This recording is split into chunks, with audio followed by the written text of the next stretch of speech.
ছোট বন্ধুরা, ছুটি প্রেজেন্টসে তোমাদের সবাইকে স্বাগত। দেশ বিভাগে আজ আমরা শুনব শ্রী রমেন ভট্টাচার্য রচিত শিশু সাহিত্য সংসদ থেকে প্রকাশিত বই মহীয়সী মহিলার কিছু নির্বাচিত অংশ। এই বইতে লেখক শ্রী রমেন ভট্টাচার্য ভারতের এবং পৃথিবীর বিভিন্ন মহীয়সী মহিলার জীবন কাহিনী বিবৃত করেছেন।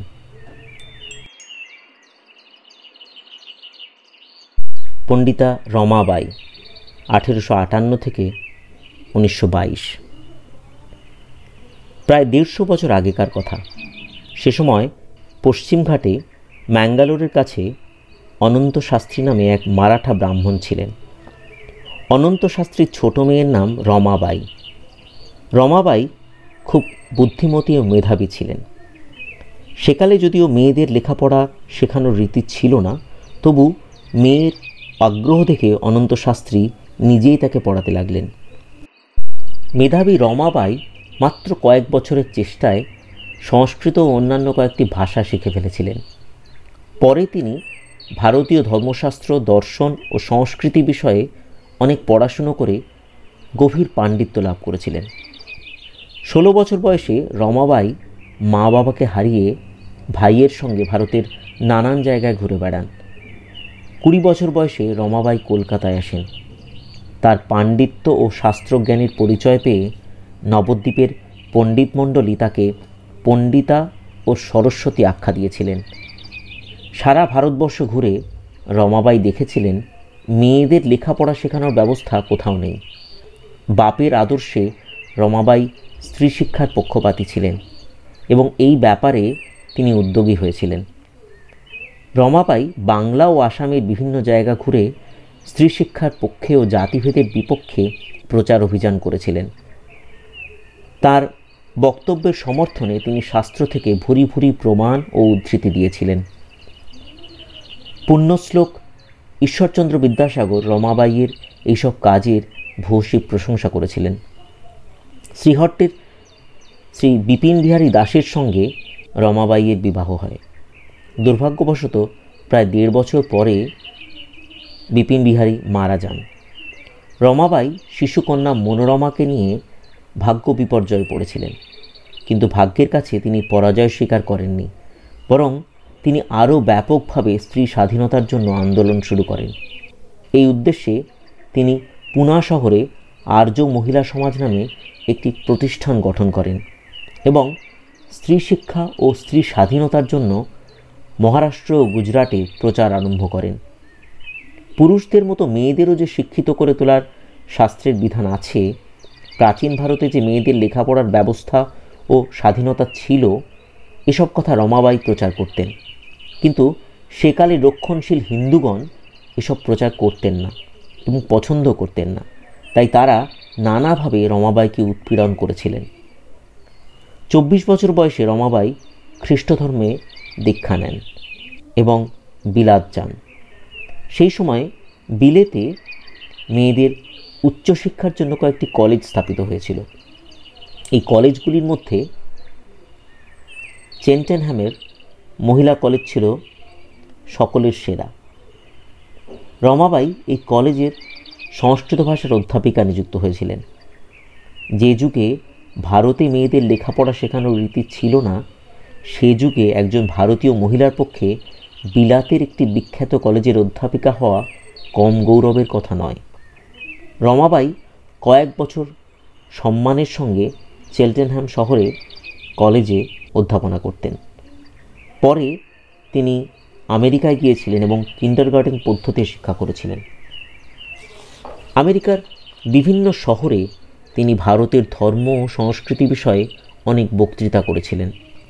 রমাবাইয়ের আদর্শ প্রচারের জন্য সে সময় আমেরিকার বোস্টন নগরে রমাবাই অ্যাসোসিয়েশন নামে একটি সংস্কৃতি কেন্দ্র গড়ে উঠেছিল। কয়েক বছর পরে রমাবাই ভারতে ফিরে আসেন। তিনি 64 বছর বেঁচে ছিলেন। এই বিদুষী মহিলা আজীবন স্ত্রী জাতির উন্নতির জন্য যথাসাধ্য চেষ্টা করে গিয়েছেন। মুম্বাই নগরে তিনি সারদা সদন নামে একটি বিধবা নিবাস প্রতিষ্ঠা করে গিয়েছেন। পণ্ডিতা রমাবাই প্রথম ভারতীয় যিনি আমেরিকায় ভারতের ধর্ম ও সংস্কৃতি বিষয়ে বক্তৃতা করেছিলেন। ছোট বন্ধুরা, এতক্ষণ তোমরা শুনছিলে পণ্ডিতা রমাবাইয়ের সংক্ষিপ্ত জীবনী। এরকম বৃহৎ মানুষের সংক্ষিপ্ত জীবন শুনতে হলে সঙ্গে থাকো ছুটি প্রেজেন্সের। ধর্মপ্রাণা রাসমণি, 1793 থেকে 1861। প্রায় 200 বছর আগে ত্রিবেণীর কাছে কোনা গ্রামে হরেকৃষ্ণ দাস নামে এক গরিব চাষি বসবাস করতেন। হরেকৃষ্ণ দাসের মেয়ের নাম ছিল রাসমণি। মাত্র 8 বছর বয়সে রাসমণি তার মাকে হারিয়েছিলেন। সেই থেকে তিনি বাপের আদরে বড় হতে লাগলেন। রাসমণি যেমন সুন্দরী ছিলেন তেমনই ছিলেন বুদ্ধিমতী।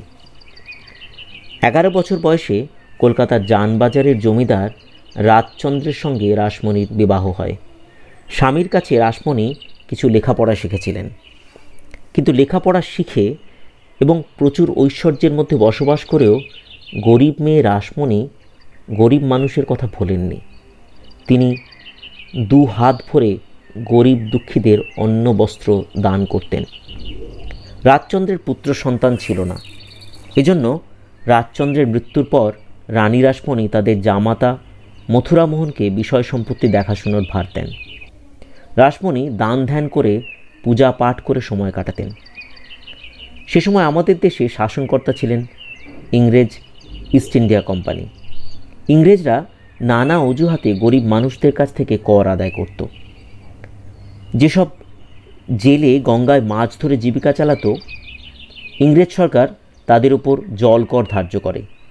গরিব জেলেরা তাদের সামান্য আয় থেকে কর দিতে পারত না। তাই বিপদে পড়ে তারা এসে রাসমণির কাছে কেঁদে পড়ল। তিনি তাদের আশ্বাস দিলেন। রাসমণি ইংরেজ সরকারকে জল কর রহিত করতে অনেক অনুরোধ করেছিলেন, কিন্তু ইংরেজরা তার অনুরোধে কান দিলেন না। অবশেষে রাসমণি জামাতা মথুরামোহনকে ডেকে বললেন, ইংরেজদের কাছ থেকে গঙ্গার ইজারা দিয়ে নাও দেখি। মথুরামোহন বার্ষিক 10,000 টাকা খাজনায় মাছ ধরার জন্য গঙ্গার ইজারা নিলেন। ইংরেজ সরকার খুশি হয়েছিলেন, কেননা জেলেদের কাছ থেকে খুচরো জল কর আদায় করার চেয়ে রাসমণির কাছ থেকে একসঙ্গে অনেক বেশি টাকা পাওয়া গিয়েছিল। ইংরেজরা জানতো যে রাসমণি একজন ধনবতী ও দয়াবতী মহিলা, কিন্তু রাসমণি যে অত্যন্ত তেজস্বিনী মহিলা তা তারা জানত না। কয়েকদিনের মধ্যেই রাসমণি লোহার শিকল দিয়ে গঙ্গার এপার ওপার বেঁধে দিলেন। তখন গঙ্গায় জাহাজ চলাচল করতে আর পারত না। ইংরেজ বেনেদের ব্যবসা বাণিজ্য অচল হতে লাগলো। ইংরেজ সরকার রাসমণির কাছে কৈফিয়ত চাইলে রাসমণি কঠোর ভাষায় জবাব দিলেন, আমার ইজারাধীন গঙ্গার উপর দিয়ে নৌকা বা জাহাজ চলাচল করতে দেব না। জাহাজ চলাচল করলে মাছ ধরা পড়বে না, আমার লোকসান হবে। তখন ইংরেজ সরকার রাসমণির বুদ্ধি ও তেজস্বিতার কাছে হেরে গিয়ে জলকর রহিত করতে বাধ্য হলো। একবার রাসমণি তীর্থ করতে কাশী যাওয়ার ইচ্ছা করলেন। সেকালে রেলগাড়ি ছিল না, দূরদেশে নৌকায় যাতায়াত করতে হতো। রাসমণির তীর্থযাত্রার জন্য 30খানা নৌকা বোঝাই খাদ্য, পানীয় জল, দাসদাসী, মাঝি মাল্লা ও পাইক পেয়াদা প্রস্তুত হলো। এমন সময় রাসমণি শুনলেন যে দেশের কোনো কোনো অঞ্চলে দুর্ভিক্ষ দেখা দিয়েছে। তিনি তখন তীর্থযাত্রা বন্ধ করে মথুরামোহনকে ডেকে বললেন, আমার তীর্থভ্রমণে যে বিপুল পরিমাণ অর্থ খরচ হয়, সেই টাকায় দুর্ভিক্ষপীড়িত মানুষদের অন্নদান করার ব্যবস্থা করো। ধর্মপ্রাণা রানী রাসমণি জানতেন যে মানুষের সেবাই শ্রেষ্ঠ ধর্ম। রাসমণি কোনো রাজার রানী ছিলেন না, কিন্তু তার দয়া, পরোপকার, ধর্মশীলতা ও তেজস্বিতার জন্য দেশের মানুষ তাকে রানী রাসমণি বলে ডাকত। রানী রাসমণির অক্ষয় কীর্তি দক্ষিণেশ্বরের মন্দির। এই মন্দিরের পূজারী গদাধর চট্টোপাধ্যায় সিদ্ধিলাভ করে রামকৃষ্ণ পরমহংস নামে জগৎ বিখ্যাত হয়েছিলেন। ছোট বন্ধুরা, এতক্ষণ তোমরা শুনছিলে দানশীলা রানী রাসমণির জীবন কাহিনী। এরকম আরও বৃহৎ মানুষদের সংক্ষিপ্ত জীবনী শুনতে হলে সঙ্গে থাকো ছুটি প্রেজেন্টসের। বন্ধুরা, তোমাদের ভালো লাগলো তো?